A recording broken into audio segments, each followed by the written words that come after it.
L'OMS fait face à une pression croissante pour répondre aux critiques sur la façon dont elle a géré la pandémie due au virus du PCC, virus du Parti communiste chinois, et la façon dont la Chine l'a abordé. Aujourd'hui, nous examinons l'influence du régime communiste chinois sur l'OMS. L'Organisation mondiale de la santé est de plus en plus critiquée pour sa gestion de la pandémie. Selon les critiques, l'Agence des Nations Unies a été lente à réagir ainsi qu'à minimiser la menace.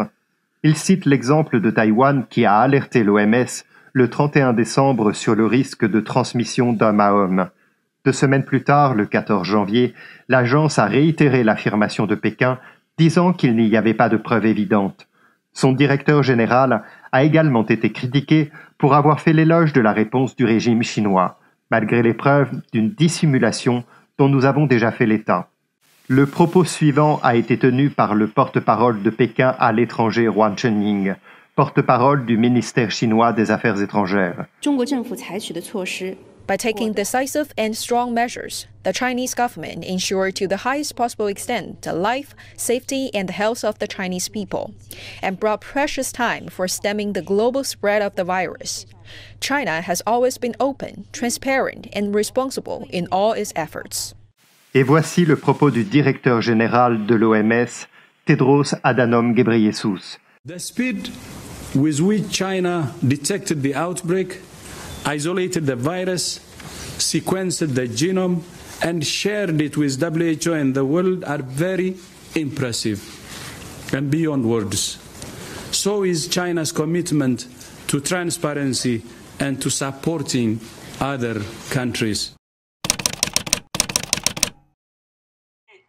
Le rôle très douteux de l'OMS dans l'histoire de l'Organisation mondiale de la santé, ça a été de reprendre systématiquement les communiqués chinois qui minimisaient totalement l'importance du virus.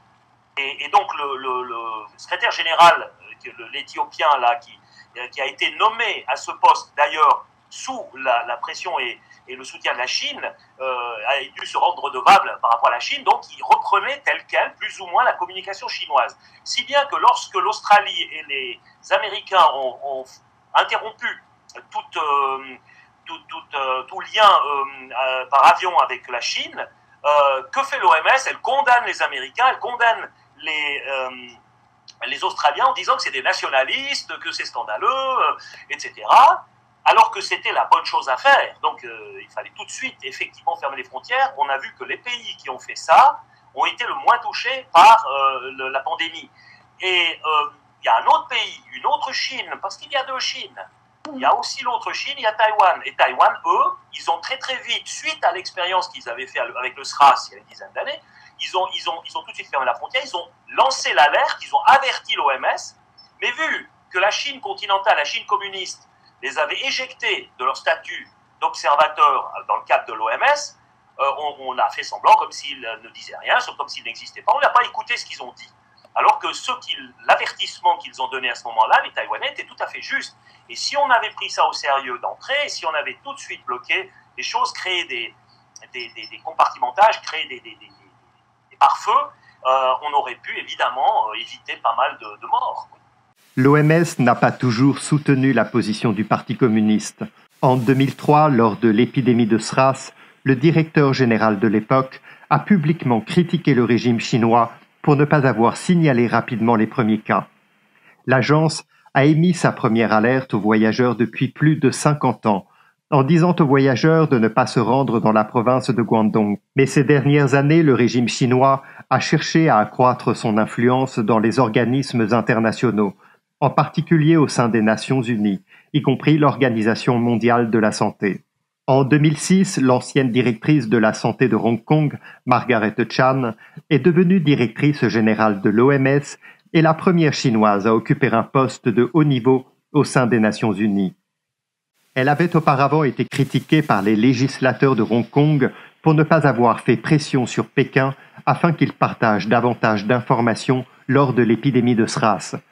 Après le mandat de Mme Chan, qui a duré 10 ans, Pékin a aidé Tedros Adhanom à accéder au poste le plus élevé lors de l'élection de l'OMS en 2017. La question de Taïwan est l'exemple le plus flagrant de l'influence de Pékin sur l'OMS, Un jour seulement après son élection, Tedros a déclaré aux médias publics chinois qu'il respecterait la politique de la Chine unique, c'est-à-dire qu'il continuerait à exclure Taïwan de l'organisation. Taïwan, officiellement connue sous le nom de République de Chine, est une île autonome au large des côtes de la Chine continentale. Elle abrite près de 24 millions de personnes. L'un des principaux partis d'opposition de Taïwan, aujourd'hui, était autrefois le parti au pouvoir en Chine continentale. Le Kuomintang s'est replié sur l'île dans les années 1940, lorsque le Parti communiste a pris le contrôle du continent.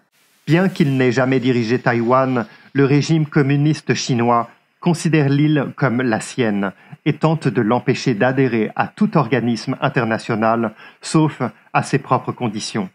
Avant 1971, Taïwan était membre de l'ONU, mais cette année-là, l'ONU a reconnu le régime communiste comme le seul gouvernement légitime de la Chine. Taïwan a alors été exclu de l'ONU et de l'OMS. Taïwan essaie de rejoindre l'OMS depuis plus de 2 décennies, mais Pékin est parvenu à la bloquer. Et à cause de cela, Taïwan n'a pas pu avoir accès aux informations et aux ressources médicales qui étaient partagées au sein de l'organisation en temps voulu. China is actively lobbying against Taiwan's inclusion in these summit meetings, part of its larger effort to squeeze Taiwan out of the international community.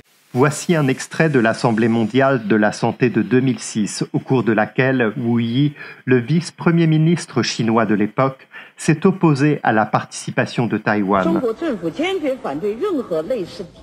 Ci-dessous est un échange entre un journaliste taïwanais et un fonctionnaire chinois après la rencontre.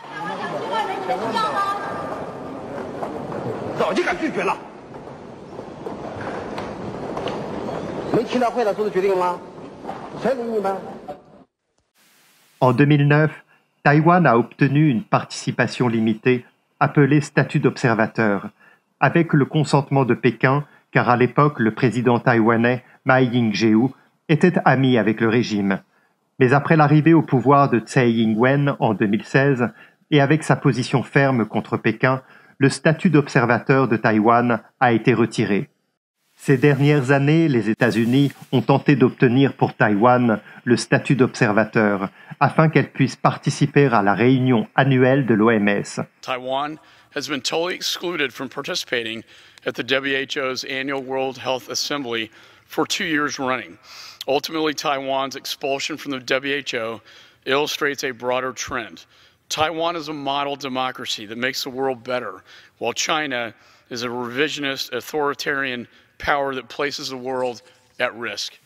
Un rapport de la Fondation Héritage, publié l'année dernière, indique que la Chine souhaite étendre son influence au sein des Nations Unies, non pas parce qu'elle soutient les principes fondateurs de l'ONU, mais afin de réorienter les valeurs, les programmes et les politiques de l'ONU de manière à ce que les priorités et l'idéologie chinoise en bénéficient. Mais il s'avère que cette fois, l'exclusion de Taïwan leur a été bénéfique.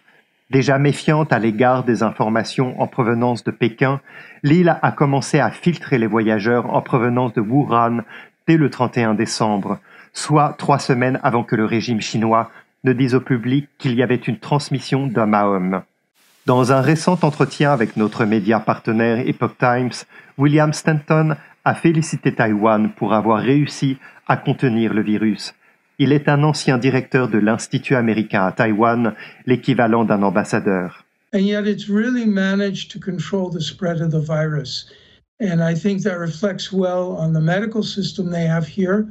But I think it also speaks enormously well for the measures that the Taiwanese adopted from early on, sometimes contrary to what they were being told, the little that they were told by the PRC government officials they met with, but also quite different from what the WHO was saying. Stanton espère que les États-Unis et d'autres pays sauront s'inspirer de l'exemple de Taïwan et travailler plus étroitement avec cette nation insulaire.